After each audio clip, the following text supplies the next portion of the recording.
तुलसी का पौधा है। क्यों महत्वपूर्ण है? क्योंकि वो दोनों टाइम, दिन में भी और रात में भी, कार्बन डाइऑक्साइड लेता है और ऑक्सीजन छोड़ता है। तो मानव जीवन को, पृथ्वी पर जो जीव जंतु है, उसको संरक्षण किससे मिलेगा? ऑक्सीजन से मिलेगा। तो ये अति आवश्यक काम है। और वृक्ष लगाने से आपको क्या नहीं मिलता? ईंधन मिलेगा, फर्नीचर बनाते हैं उसके लिए काम आएगा, फल मिलेगा, फूल मिलेगा। तो ये सब तो आपके काम के चीज हैं, आपको उपयोग करने आना चाहिए। विज्ञान के दृष्टिकोण से आप सोचेंगे तो ऐसा कोई भी चीज इस धरती पर भगवान ने नहीं बनाया जो केवल नुकसान करने वाला हो। यदि कांटा भी है वो भी आपका लाभकारी है। आपको ध्यान देना चाहिए इस बात पर।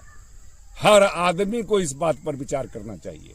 यदि आपको कहीं मुसीबत में एक वृक्ष काटना पड़ता है तो आप अपने मन में प्रतिज्ञा कीजिए कि आज मैं एक वृक्ष काट रहा हूं, इसके बदले में मैं कम से कम 5 वृक्ष लगाऊंगा।